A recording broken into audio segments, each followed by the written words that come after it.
Eddie House, thanks for being here. Welcome Thanks back. for having me. Welcome back. It's been a minute. We are going to get your take, but I'm going to start with Skip on this one because you have been critical. Highly. Paul Yes. George in the past. Rightfully. Okay, so what shot do you give him to win the MVP? I'm giving him a really good shot. And I'm here to say that faithful viewers of the show know that many times I have called Paul George Paul. Because he played more like George Paul to me, especially in Indiana, where he was not just the poor man's LeBron James, he was the destitute man's LeBron James because he had no shot against LeBron. He shrank against LeBron James because he couldn't out LeBron, even though it looked like on paper he had the abilities to be a LeBron-like player. And then what happened in the playoffs last year as Russell Westbrook's sidekick, we got to the fateful Game 6, the closeout game at Utah, and Paul George turned right into George Paul and completely disappeared. He scored no baskets the last 3 quarters of that game at Utah while Russ went full-on warrior, dueling with Donovan Mitchell, especially in the third quarter. They just went basket for basket for basket. And finally, the Thunder just couldn't pull it off. They lost 96-91 because Paul George went 2 of 16, 0 for 6 from 3. And then he got his big contract and shocked the world by staying in Oklahoma City. And then it shocked me because a weird thing happened. Usually a player gets all this money and he kind of puts it in cruise control a little bit. And Paul George went completely the other way. Nobody in this league plays harder every dribble than Paul George. And the proof of that is on the defensive end because he now leads the league. He's running away with steals with 105. And by the way, Oklahoma City just thrives on steals. They average over 10 a game, which just dominates the NBA. Paul George leads the league in deflected balls with 175, as you know from your years of playing. That's just effort. That's just want to.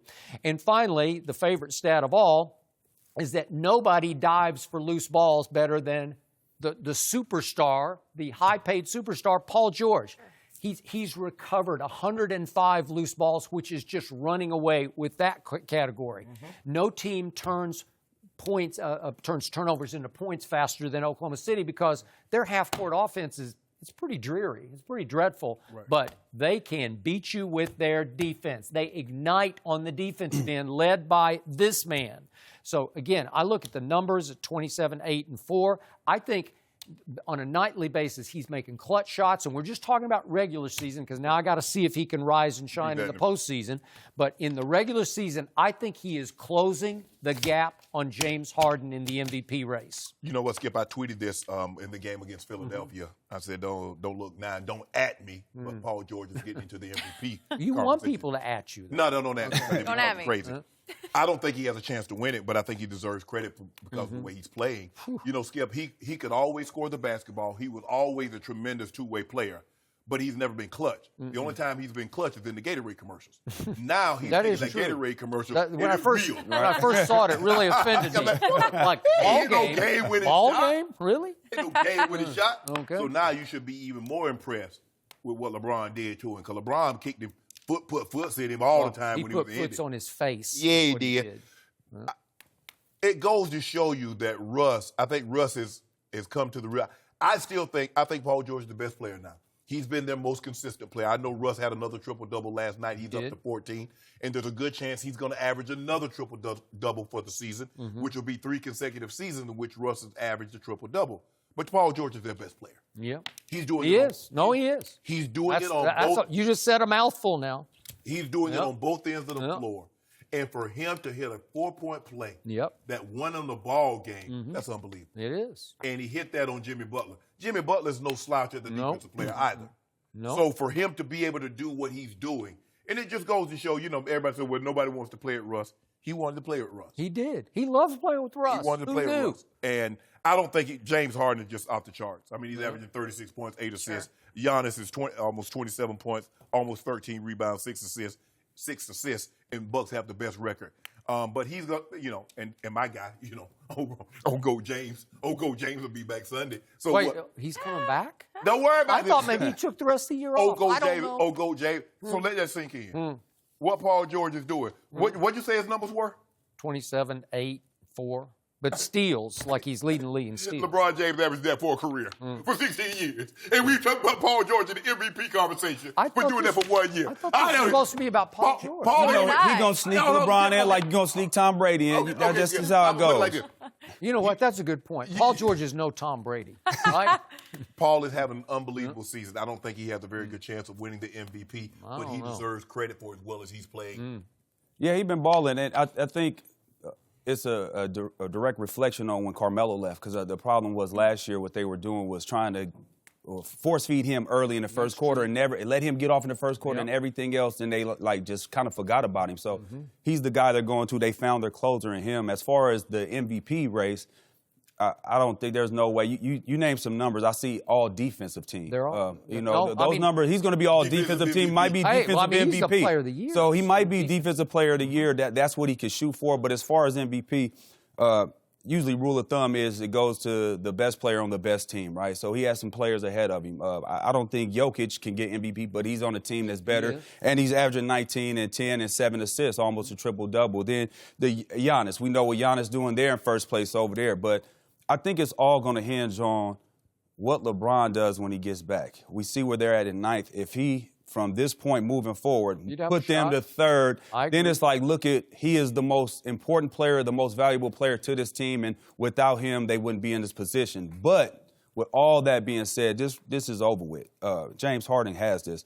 The stuff that he's doing, I mean, when you start talking about he's the 4 50-point games tied Kobe, then he's a second player in history with Wilt. When you start having your name mentioned with these guys, you're just doing something special. And as far as categories, NBA categories, he's first in field goals attempts, 3-point field goals attempted, 3 points made, free throws, points per game, minutes, usage. Listen, usage. I'm going to get to your thing, too. Hold on. Give me a second. Usage percentage, offensive win shares, and plus minus. That's your favorite stat, plus minus. And he's number one in that. So he's leading the league in all of the – I know what his record is, but what he's doing right now is just unbelievable. A lot of with no Chris – he had to put no Capella. He has to put everything on his back. Even in the loss, he had 37 in that loss, but still, what he's doing is just something – he's unguardable.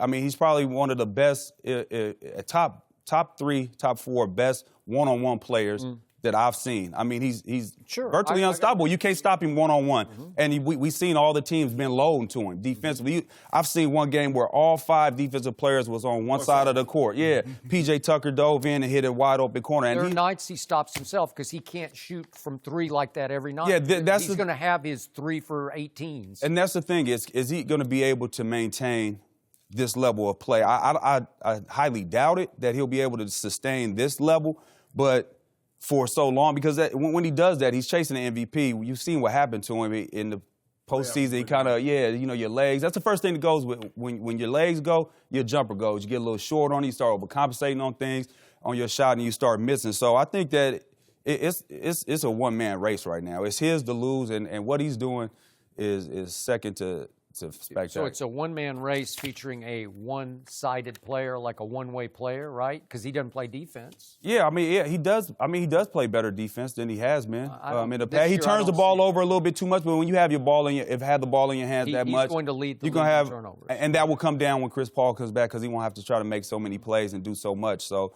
but dude, he's attempting like 13 threes a game. Can he keep that up? No, he can't keep that up. And you don't want to get in the habit of shooting that many threes, but that's what they do. That's how they built. So they got 70 in another game. They had like 68. Hey man, if that's how you play and that's your philosophy, then you have to play to your strength. If that's their strength, that's what they got to do. I hit 3 of them. What? If I'm part of a team that shoots 73, I'm gonna hit 3. You got to take 3, or you gonna hit them? I'm gonna hit them. I don't see you hitting. I mean, you too swole. You too big. Swole can't shoot. No, see, look where it's at. That's already a brick. That's already a brick. 25 attempts? No. I only 3 or 20. I averaged 30 when the 3-point wasn't even in 86. I had a 3-pointer. No, you lying. I didn't have no 3-pointer. If I'd had a 3-pointer, 30 fouls. Wait. And when you did that, your average distance per shot was 2 feet. No, I had range. I don't believe it. I don't believe it. You too swole. You too swole. I've never seen nobody buff shoot a jumper good. I never seen it. All the football players come out, can't shoot. Eddie, I wasn't always swole like this. I don't believe it. Yeah, you have. No. Yeah. Eddie, I graduated high school. You got the genetics. 175, 180 pounds. Leaper. Is there any footage of this? Me and old Purvis Ellen was on the same No team. comment. Is that right? Not the same high school team, but we was on the same all-conference team. And I was good like See, I that. would believe you more if you was like, I was a rebounder, a bruiser. I said hard I could screen. score. I don't believe it. Eddie. I need some footage. I need some actual factions do. of that. We Can I get a do. newspaper clipping something? I like to Give me get the something. pictures. I got Give me a that for you. newspaper Skip, clipping or though, something. kids basketball days. I don't believe that either. 31-19. I don't believe I'm gonna bring you Bring me the Brooklyn. clipping. You guys Yeah, bring me can the settle clipping. this. Okay. And by the way, Great. Eddie House once at Arizona State scored how many points? 61. 61 in one college basketball game against Cal. There Yeah, you against go. Cal. Those are the numbers They you want was, to they talk was about. studying. Those If they didn't do the numbers. game plan, they was in there studying. No. They didn't know you could No, shoot like yeah, that. they did. No, they Eddie, did. good to have they you. did. Thanks Yeah, for them joining guys. I us had to again. whoop 'em. Well, John.